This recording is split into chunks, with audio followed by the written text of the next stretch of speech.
Hey everyone, it's Bridge here from Crashing Out. In an earlier episode, I was going to get into a situation that I got into with my ex-husband, who's a narcissist, by the way. The situation was where he ended up calling the cops on me 6 months after we got married. This is a continuation of that story. I last left off saying that I couldn't remember what we were even arguing about. I remember.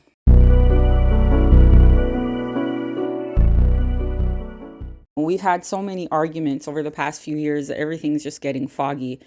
You kind of get foggy brain, by the way, when you're a victim of narcissistic abuse. So you guys have to bear with me. Aside from that, after we got married, we went to Aruba for our honeymoon. And then I believe we went to the Dominican sometime after, all in the span of 6 or 7 months after we got married. I remember being pregnant. Again, I had even announced it to my employer because we had hit the 3-month mark. And we went to the Dominican, and while we were in the Dominican, we went on one of those safari rides that were really bumpy through the safari desert, and I started to bleed. I ended up bleeding for the entire trip. We came back. We spent maybe about 12 hours at the hospital only to find out that I had miscarriage. I think a few days later, we argued. For some reason, whenever cops are called, they have to involve Children's Aid Services. When I look at the Children's Aid Services write-up, I think we chalked it up to us having high tensions because we had just gone through a miscarriage. But to be honest, I don't even remember what we were arguing about. We've had so many arguments in the past that they're all kind of getting blended at this point. But either way, he called the cops on me and he told the cops that I was kidnapping my kid. So we were arguing about something. And because he was getting loud and boisterous, which is what he normally does, picked up my son. He was about 1, close to 2. And I picked him up and I decided to get him out of the house. And mind you, we had been arguing, into the wee hours of the night. So as I picked him up, he stood in front of the door. I think we even got into a shoving match. And for some reason, I finally got out of the house. Maybe he decided to stop shoving me because I had the child in my arm. And when I started to strap our son into the car seat, he pushed my face. So he basically put his hand in my face and shoved my face away. So I did call the cops simultaneously because I wanted to tell the cops that I was not kidnapping my child. I was just trying to take my child out of a toxic situation. I remained at the home. The cops came. They took his side of the story, took my side of the story. They did tell us that somebody has to leave for the night until things cool off. And I decided to pick up my child and leave 6 months after we got married. You stay in the house and see what it's like to not have us around. Knowing that he's a narcissist, he probably didn't have any empathy or could care less about our whereabouts. But I thought it was best that I take my child out of the home. So I did. I ended up sleeping at my mom's house. To this day, I don't even know if my mom knows that he called the cops or we had a situation because I told her that we had recently painted our son's room.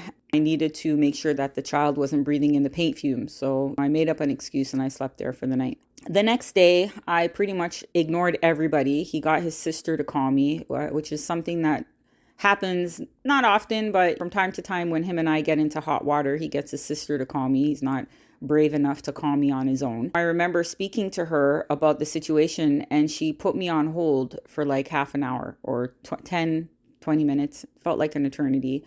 And then I realized that she didn't really give a shit about me. If we're talking about this huge ordeal that we went through the night before and you're putting me on hold for 20 minutes. It's not very genuine. So I kind of pulled away from her over the years because I just started noticing that, friends don't really do that. After he called the cops on me, he broke his leg. So I remember when we were yelling and screaming at each other, he told me he wanted a divorce. Again, folks, 6 months after we got married. And I was like, okay, well, I guess we're going to have to get this marriage annulled. So I was humming and hawing over that over the weekend. I didn't want to.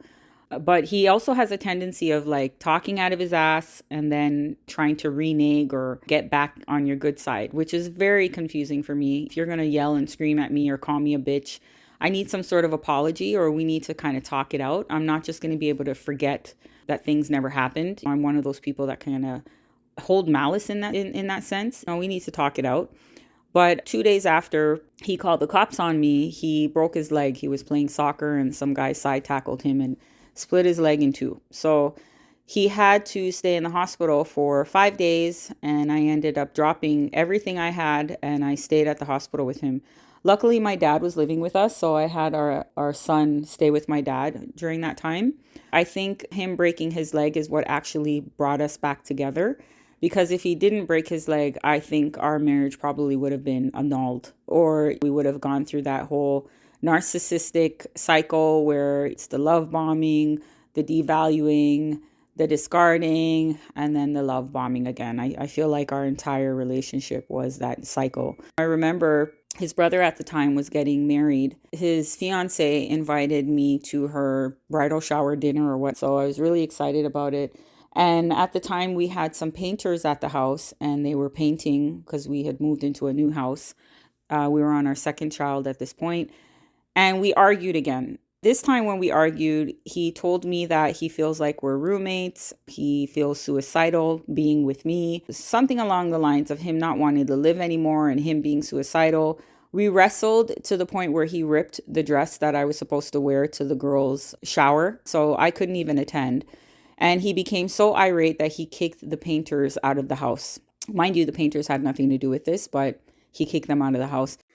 I ended up calling the painters back the next day while he was at work to finish the job. And I was completely embarrassed. Like, you could see the disappointment or the sympathy on their face when they came back to finish the job. But that's something that's a regular occurrence with him, where he would just become irate, either punch walls, punch doors from time to time, or we would wrestle, physically.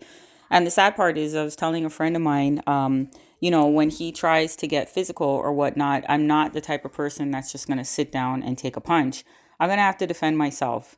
And in hindsight, now that I realize it, it's not only the emotional abuse that I was enduring. I was actually enduring the physical abuse as well. So that's basically the story about him calling the cops on me 6 months after we got married. Pretty pathetic, if you ask me, but that's basically it in a nutshell.